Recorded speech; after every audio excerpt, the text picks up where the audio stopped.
last one to sit down, didn't you? I know, yay! New chair. Okay.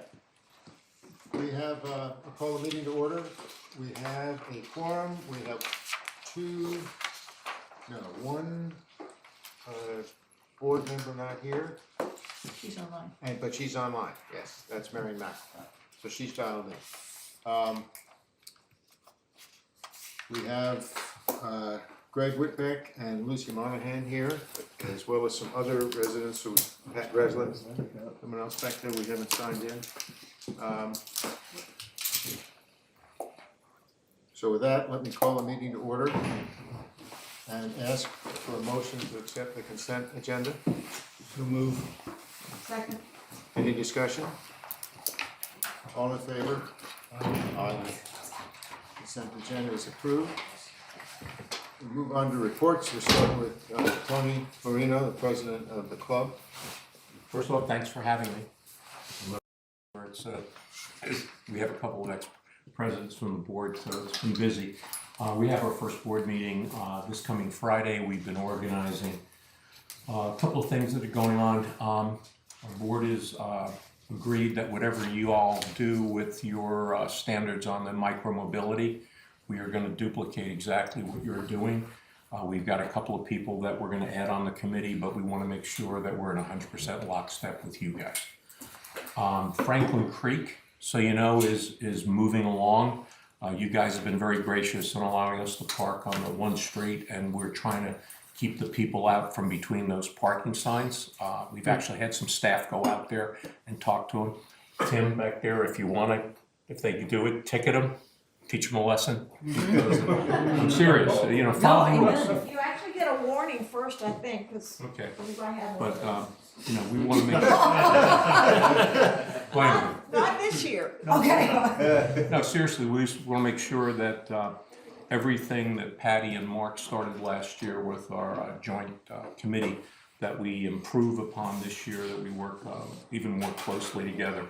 You've probably noticed that the two parking areas back by Bocce are really coming along, and the piece by the lagoon.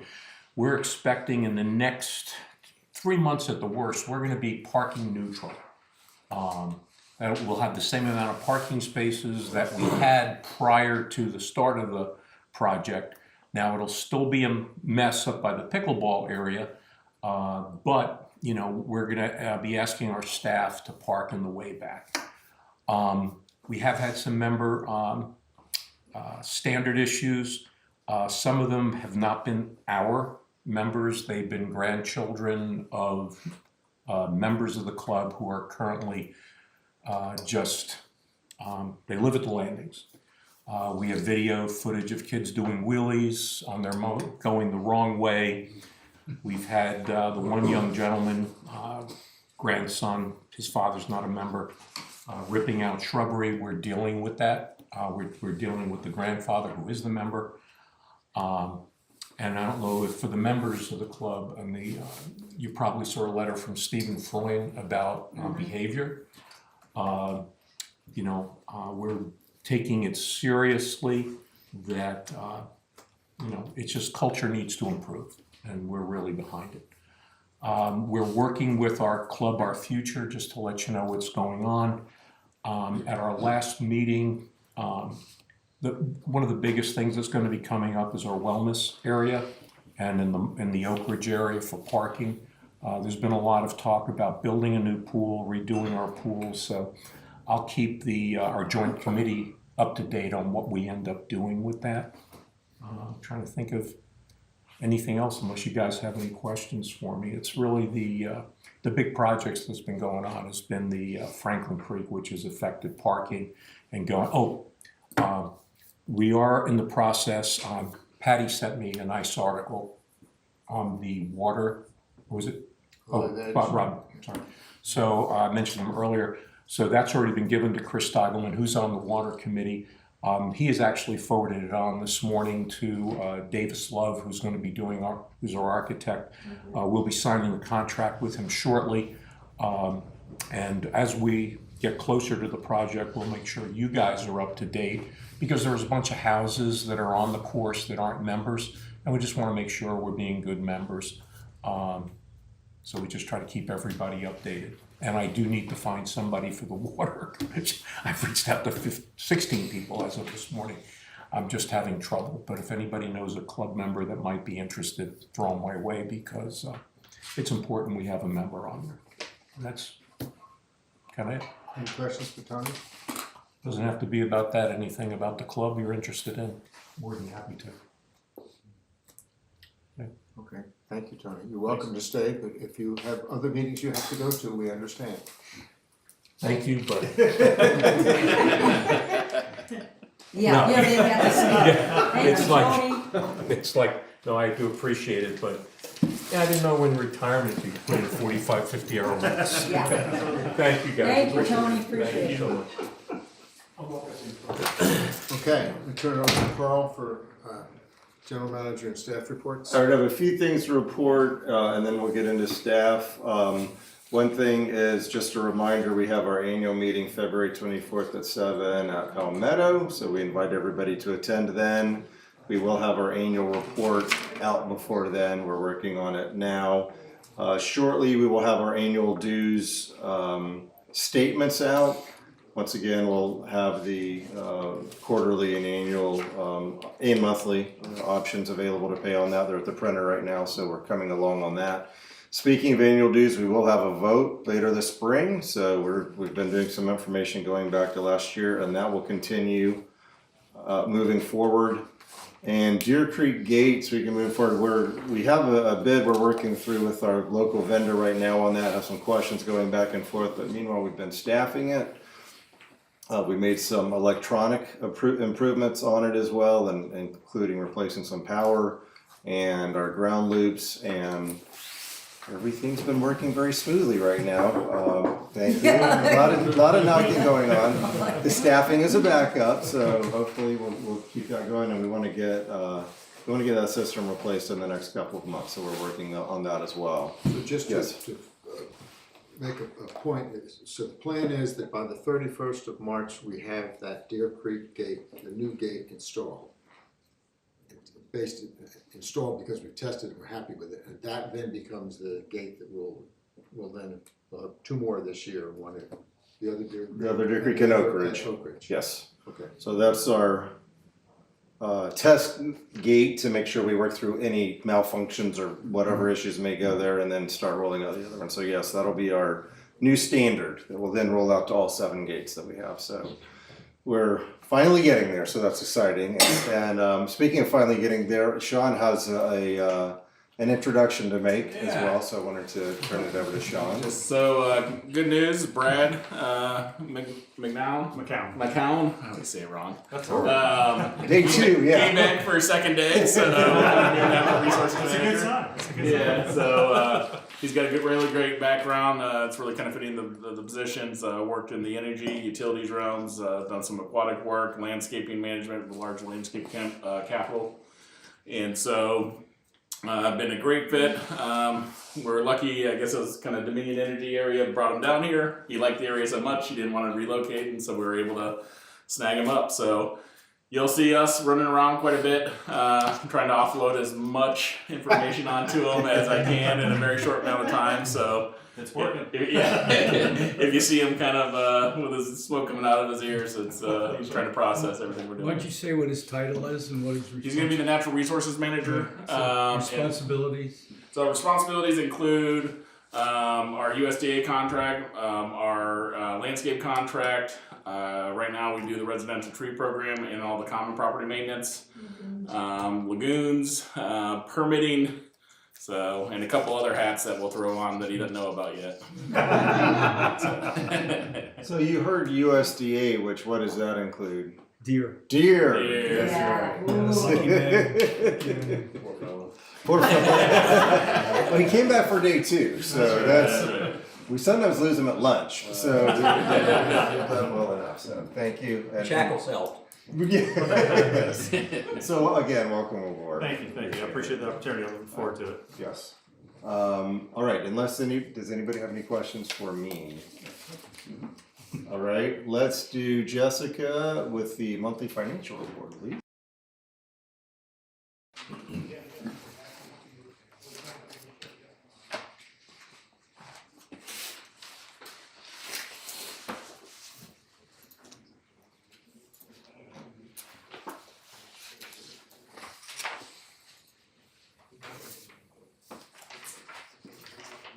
Whoops. She's still in there. I am. No, Marion's still in there. You're not. Yeah, I can't get to the. It's only taking me to PowerPoint. And you might got muted too.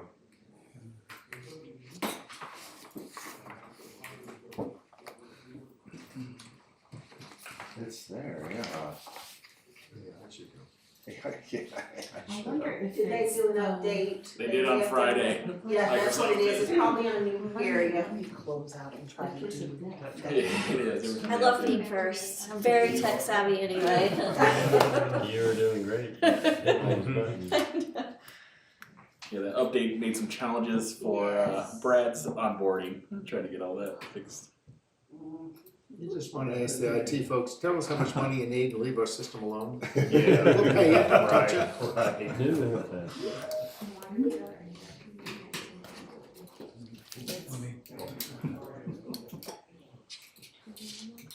And the camera's off. Yeah, that's good. Yep.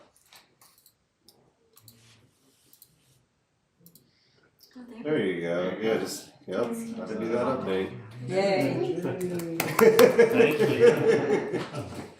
Thank you, Kim.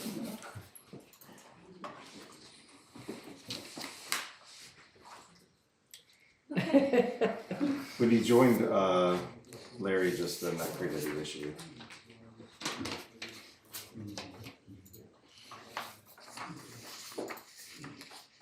Yeah. Go to window. Yeah, just don't. There you go. Everything else will be downhill. Downhill in a good way or a bad way? Good way. Okay, okay. All right, the financial information begins on page 8 in your packet, and this will be the numbers that include at year ended December 31st, 2025. At December 31st, cash equaled 3.9 million, investments equaled 9.7 million. The total interest earnings in the year of 2025 equaled 710,000.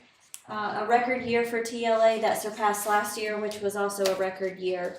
Total operating revenue December 31st equaled 13 million, which is 716,000 better than our budget of 12.2.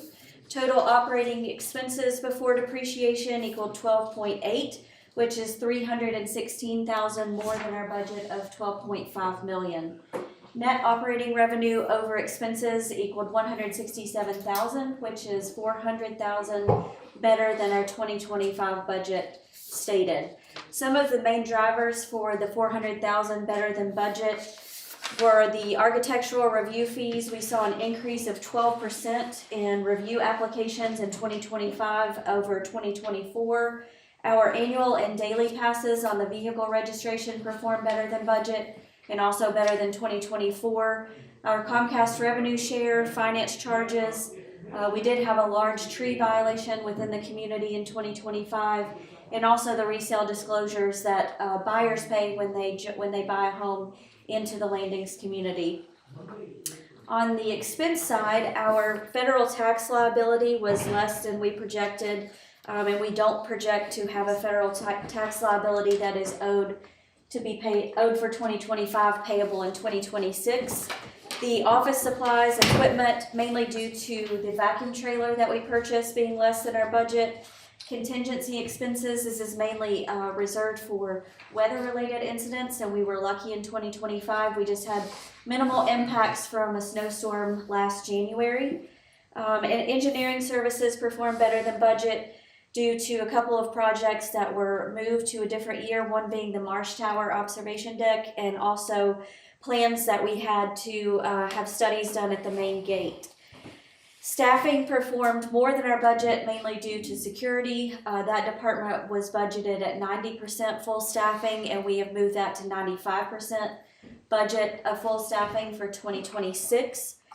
Professional fees more than our budget. We did have expenses incurred for the revenue that we collected on the tree violation. We also incurred all 12 months of our legal expenses in 2025, and repair and maintenance more than budget, mainly due to forklift and seawall repairs at Landings Harbor Marina. This slide shows us where we began with our 2025 budget, which is in blue, our 2025 year-end estimate, which is in green, and our actual 2025 ending numbers that are in gray. The first set of columns will be our assessment revenue. We budgeted for $7 million, we year-end estimated for $7 million, and we did actually end at $7 million. Our non-assessment revenue, we budgeted at $5.2 million. We had a year-end estimate of $5.8 million, and we ended 2025 at $5.9 million, $66,000, better than our year-end estimate. On the operating expenses, we budgeted for $12.5 million. We had a year-end estimate of $13.1 million, and we ended 2025 with $12.8 million in operating expenses, which is $273,000, better than our year-end estimate. This is mainly due to expenses that were anticipated, originally not budgeted, but were brought into the fold in our year-end estimates for the seawall repairs for the damage we incurred in 2024 from Hurricane Helene. Due to the Army Corps of Engineers and the government shutdown, those permits were delayed. So therefore, our actual ending expenses were less than what our year-end estimate expected. That brings us to a net revenue over depreciation of $167,000. The marinas, we had a budget of net revenue of $394,000, a year-end estimate of $11,000, which absorbed that cost for seawall repairs. And we ended actual net revenue for both marinas at $313,000, given the same reason that all of the expenses for the seawall didn't come to fruition in 2025 due to the permitting delays. On the capital reserve side, we had a budget of revenue of $4.4 million. We had a year-end estimate of $4.9 million. That increase became possible because we were finally paid our Q1 2021 employee retention tax credit that the Internal Revenue Service owed us in the Q3 of 2025. And we ended actual capital reserve revenue at $5.0 million, slightly higher than our year-end estimate just due to additional interest earnings on those balances in our capital reserve fund. So total 2025 revenue was $17.5 million. $11.1 million of that came from assessment revenue. $6.4 million came from non-assessment revenue. This slide will show you the trend from 2021 of the non-assessment revenue. In 2021, that totaled $4.7 million, and ending 2025 is $6.4 million. So of the total revenue that's collected, we went from a 34% point of non-assessment revenue ending 2025 with 37% of that revenue collected being non-assessment revenue, and that will grow in 2026 as the budget planned. Total capital expenditures, there was a total capital reserve expenditures in 25, a $5.8 million budget, and of those 2025 we spent $4 million. 49% of that were spent on roads, 23% on storm drains, 13% on bridges, structures, and equipment, 7% on community paths, 6% on marinas, and 2% on lagoons.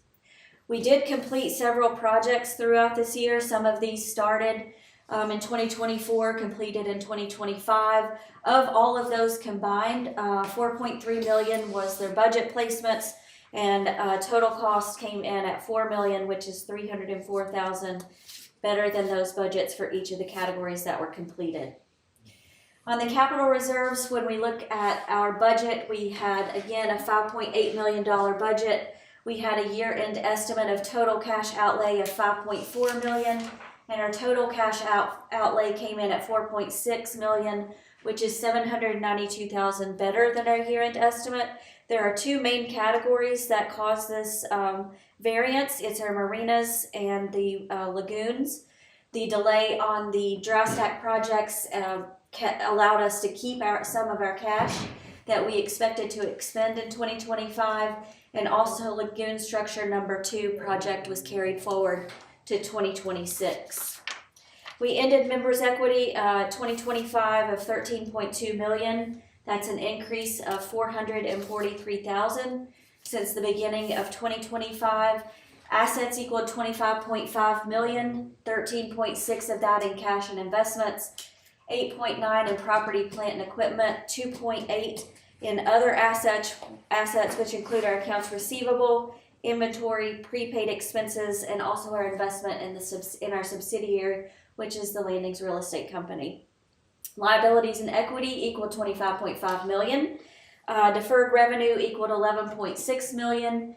Members' equity $13.2 million, and other liabilities $656,000, which represents accounts payable, our escrow balances, accrued payroll, taxes, and expenses. I want to give an update. We are coming to a close of our 2025 annual audit with our external auditors. We will have a meeting with our audit subcommittee on February 10th to wrap up any notes and findings that they may have, and also issue the financial statements and notes after that. The 2026 annual assessment is soon to be in your mailbox, the statement that is. As Carl mentioned, those are currently with our printer. We do expect that they will be mailed by the end of this week. They are due by March 1st. You can pay by check by dropping that off here. You can mail it to our Savannah address. You'll also see an Atlanta address on the return envelope, which is to our secure lockbox in Atlanta. And there's also the monthly and quarterly payment schedule if you would like to enroll. Please send those correspondence back to us by February 20th. The interest rate that is attached to that is 6.5%. We use the prime interest rate to go by that to give us a basis for the interest rate, which was 6.75% at the end of December. Any questions? Okay, thank you, Jessica. Another financial item we have is the blanket payables approval in your packet. We've updated it slightly, the wording on what was in there. These are 5 items that are very specific to board approvals throughout the year that fall under our budget. One is Brightview Landscape Services annual contract only, so that's already been approved as the budget, so these are the monthly payments. Green Recycle, this is formerly South Coast Logging. This is where we have, we sell the dump tickets, we keep 10% and remit 90% to now called Green Recycle. The other 3 items are incurred expenses that fluctuate by the month. Cigna Healthcare, which is our new health plan, Fidelity for our retirement plan, and the Internal Revenue Service. So as we've updated the policy last year, we're looking for approval of these 5 items, just so the board executive committee does not need to approve these every month. I have a motion to approve the blanket list. Move. Second? Any discussion? All those in favor? Aye. Opposed? All right, thank you. Let's see here. Aaron, Community Development Report.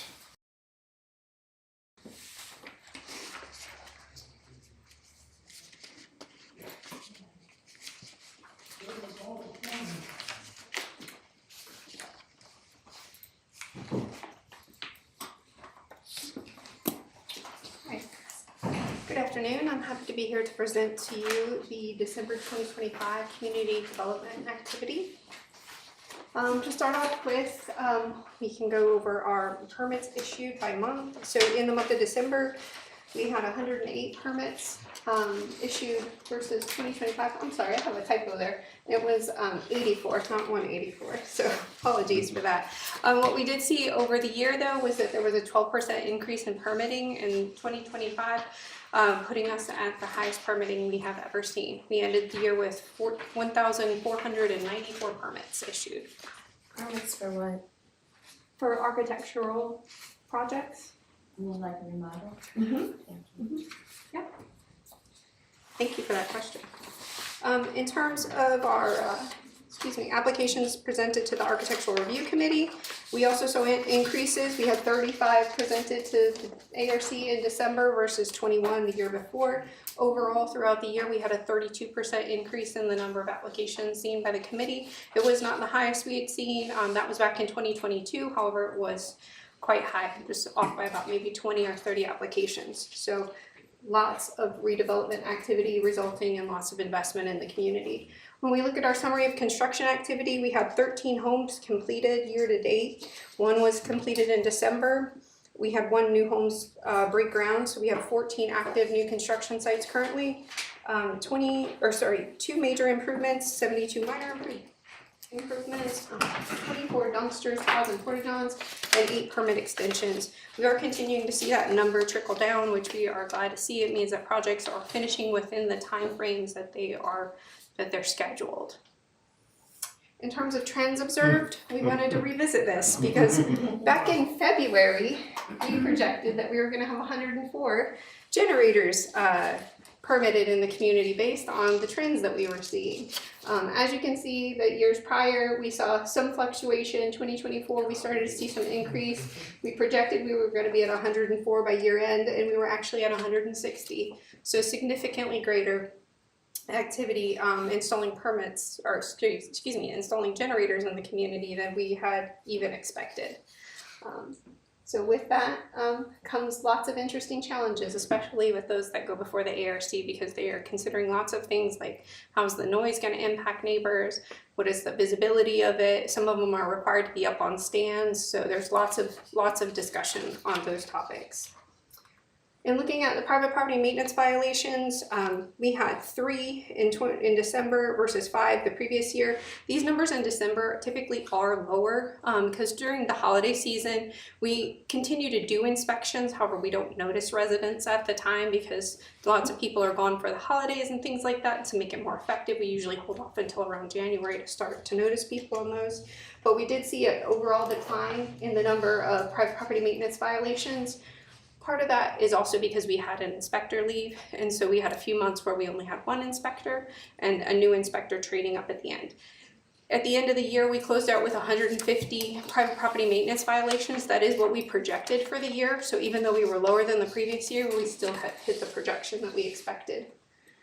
In terms of courtesy notices, our numbers were also down. We had, 9 in 2025 and 2 at the same time in 2024. Overall, numbers were down 42%, similar reasons. But again, we were a little bit lower than what we had projected for the year. I think we projected maybe 300 and we came in a little lower than that, like 175 or something. So that's an area where we can certainly improve in the coming year. Summary of inspection activity, we had 311 site visits and ARC inspections performed in December. We had 1,556 properties inspected for proactive private property maintenance inspections. 29 properties were re-inspected. Those are active violation cases. 11 properties in violation were resolved. 64% were without formal written notice. So we were seeing an uptick in non-compliance resulting in escalation of cases that involved formal written notices, fines, suspensions, and the like. A lot of the violations that we saw were interesting, ARC related, taking up 71% of them. That means we had work being done without permits. So we had a number of cases come through the department in the last month or so that were related to work being done without permits. So moving forward in 2026, we're going to be doing more education and more enforcement on contractors as well. Because even though the homeowners are responsible, the contractors are as well. If they have RFIDs, they must ensure that they have permits prior to beginning work. So it just gives us an area to focus on for 2026. And that is all I have. Are there any questions? Were the preponderance or any trend in the number of unpermitted activity going on in newer residents that maybe we're not as familiar, or is it? Well, it's kind of all across the board and a variety of different things. Sometimes we'll see like a specific, maybe one specific contractor, like a roofing contractor that will come in and, they're new to the community and maybe they do 3 or 4 houses, and then we catch them along the way, and we find out about it and then educate them and bring those projects through the process. But this was a little bit all over the board. Some new contractors that we weren't familiar with, some people kind of expanding the scope of work from what they might have been doing work on the inside and then started doing projects on the outside. So some of it may have been just naivete and not understanding that the expansion of that would require a permit, and then others were blatant. I have a question on courtesy notices. Is, you know, what type of things get courtesy notices, and how do you shift from a courtesy notice to a more formal notice afterwards? That's a good question. So courtesy notices are typically going to be items that would likely present to be a violation if left in their current state and continue to persist for 3 or 4 or 5 months. So that might be maybe an issue with some landscaping that needs to be cut back, maybe some staining on a house, especially if you've got mold or mildew starting to show, maybe debris on roofs where if it accumulates. Typically what my inspectors like to think through is when they're on their routines, they're basically visiting the property approximately every 3 or 4 months. So if they issue a courtesy notice, by the time they come back, they'll check to see if that violation has been resolved. We might also contact someone if, say, it looks like they've got some damage to their driveway that's probably gonna progress if they've got like tree roots that are causing a lot of grazing or cracking, and we'll let them know so that they can kind of plan and prepare for what that expense might be to make the repair. And when we send those out, we also send out information on contractors who do that type of work to try to, that are working within the community to try to help them and, you know, alleviate any stumbling blocks to going ahead and getting that taken care of. It also helps my inspectors know when they go back to that same area, what houses they can check on to see if there's been progress. Great, thank you. Mm-hmm. Any other questions for Aaron?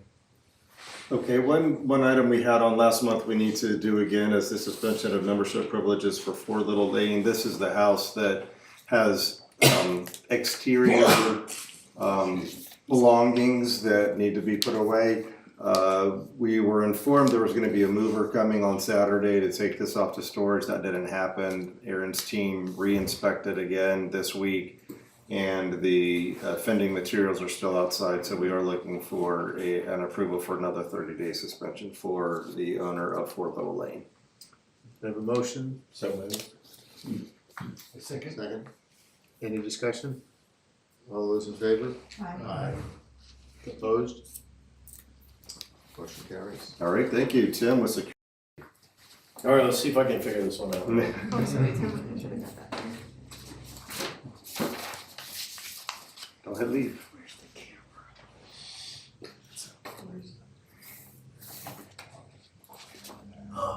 That one's there, and the other one's right over there. Okay. Tim, go to the, If you go to the window.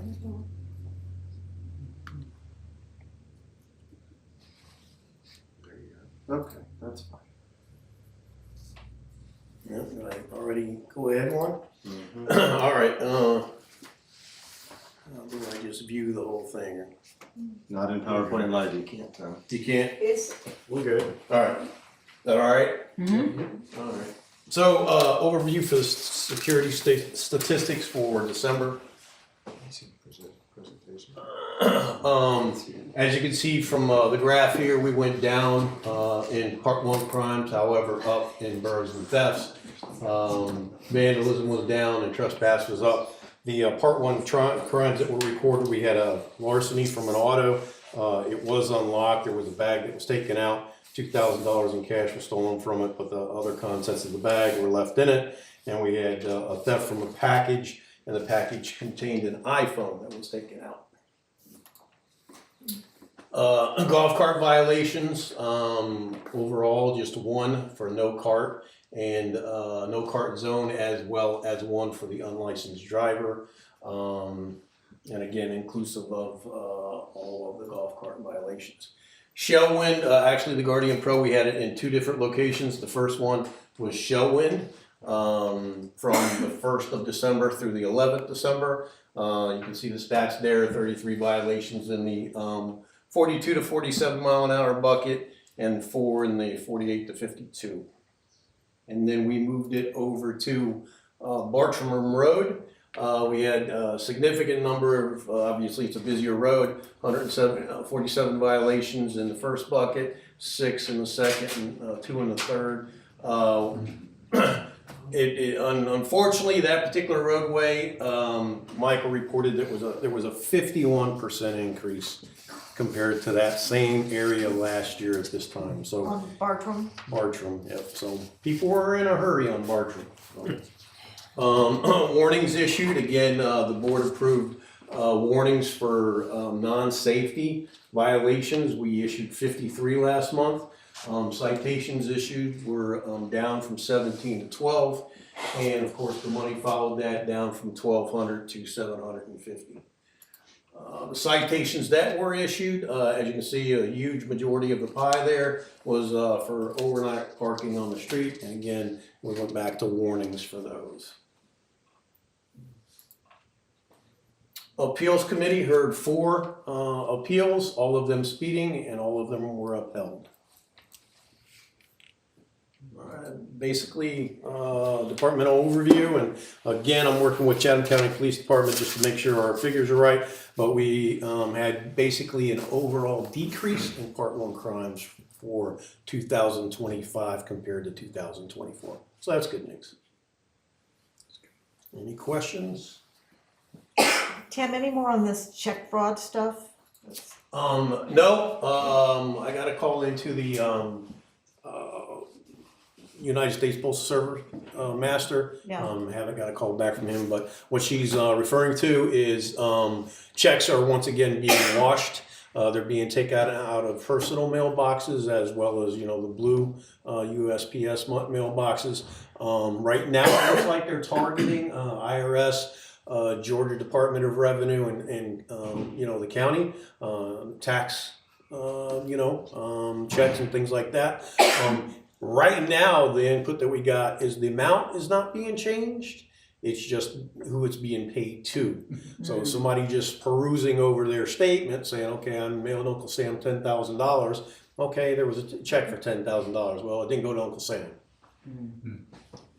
All right, so pay attention to it, alert your bank, and if all possible, obviously pay credit card, pay online, or mail it certified. So. You mentioned the number of cars on the street. All those times that's happened, you've given warnings to those? I can't say all of them, but yeah, That's your philosophy is to... Yeah, again, if we go back and we look and we don't have, previous warning on file, then yeah, we're gonna give you a warning. Okay. Yes. Any other questions for Tim? All right, thank you. Yep, that's good. That is all of our reports. Okay, board committee special reports, finance, Bill? Yes, we had our first finance committee meeting yesterday. It was a week later than normal because of the holiday. We introduced all the new members to the committee and we talked about the expectations. We went through their code of conduct. I reminded them that they had all signed a code of conduct. We talked about calendar. Jessica gave us an in-depth financial report for year end, and we went through some of the receivables. One of the important things that we did is we announced the appointments of 3 subcommittees, the Audit and Risk Management Subcommittee, which will be chaired by Vicki McElreath, the Reserve Subcommittee that will be chaired by Rob Birch, and the Investment Subcommittee that will be chaired by John Boshier. And we announced the members of those committees. So that was the main work. We also have revised all the charters for the committee and the subcommittees to conform to the standard that our governance committee has released for all the committees to align to the same template and format. And we asked for comments for next month so that we can approve those if there are no additional changes to that. So that was it. Any questions for Bill? Okay. Marion, are you able to report on governance? I am. Thank you, and I apologize if I cough or sniffle. For the governance committee, we reviewed our focus areas for 2026. As Bill mentioned, we reviewed and approved a new charter template for the committees. We also reviewed our own and approved our own governance committee charter for 2026. And we also reviewed the current updates with regard to the community path task force and its recommendations. That is all I have. John, thank you. Any questions for Marion? Okay, thank you, Marion. Rob, Strategic Water? Okay, thanks. We had our meeting last week and went through our charter and identified objectives, strategic plan objectives for 2026. It's almost entirely a complete new team, so the session went quite long. I do want to share that the Utilities Inc. water pump from the aquifer data for year end was on a rolling average basis 4% below 2024, which is a good thing, and below permitted levels, and that's despite being in a bit of a drought. We did attend a listening session with Utilities Inc., who will be making a presentation on our behalf to the Regional Planning Council for Water and EDP, requesting an increase in our permit level for 2027. We don't know where that will end, but at least we're asking for more. The other thing I just want to share, the UGA Marine Extension group toured the landings on January 13th, and we're involved with them in 2 climate adaptation projects. One is the Living Shoreline Initiative that is been submitted to the National Geographic Society, and the other is a climate adaptation project for the dredging of the North Harbor Marina. So work is underway, and we'll share more when we get feedback on the grant proposals. So that's all I've got. Thank you. Any questions for Rob? Okay, any directors' comments or questions in general? All right, I'll go into the President's report. Yesterday was the initial Government Relations Committee meeting, the inaugural meeting. Brian will report on that next month with the first steps of the year's plan. It was pretty impressive, the group that volunteered for that. Reminds me of herding cats in Washington. You have an awful lot of power at the table, a lot of experience. So I think it's going to be a great committee. I attended a stakeholders briefing at Savannah Airport Commission on 13 January to get briefing on phase 1 of their master plan. So they have to do a master plan every 10 years. Phase 1 is to identify the requirements, and it's largely an engineering study. Phase 2 will be how they intend to meet the plan to meet those requirements, and then phase 3 gets into how they're going to pay for it. We were the only HOA that was invited to be there, which surprised me.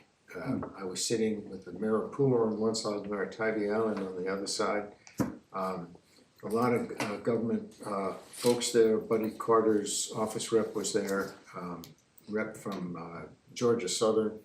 So it was a surprising group, but the executive director of the airport commission, specifically when we went around and introduced ourselves, noted that the landings was one of their biggest customer bases, and that we all fly a lot in and out of the airport, and so they were very glad to see that we were there. At the end of the meeting, I went up and asked him if I could send him my notes before I sent something out to the community, and he said, well, why don't we come out and brief you guys? So we are going to plan for phase 2, which is the part that we have some vested interest in weighing in. None of us is going to say, oh, no, that's not the size aircraft that you need to be planning for in the next 10 years. But we will have a vested interest in how the gates are structured and what the flow is gonna be like. And it's not just passenger air, it's general aviation as well. So I'm working with Tony on getting that sort of a town hall set up for that in either the end of March or the beginning of April. So you'll hear more about that as we zero in on that date. The LCLC met on the 21st, so that was the first meeting of the new respective boards. We carrying on in the tradition that Patty and Mark set up with the LCLC last year, cooperation on all things that we could find that were mutually beneficial to us. The big ones are community path safety and being aligned in that. What we can do for the July 4th festivities this year as we celebrate the 250th birthday of the country. A new resident orientation that combines both the TLA, HOA rules and regulations and the club. Joint storm drain maintenance, which is ready to move to the next phase. Marsh Tower repair or rebuild, and what we're looking at there. And first impressions, upgrades to signage and other obvious first impressions people have in the community. So there'll be more to report on that as the year goes by. Any questions for me? Okay, in that case, we're ready to adjourn to executive session. I have a motion to adjourn to executive session. Second? Second. All in favor?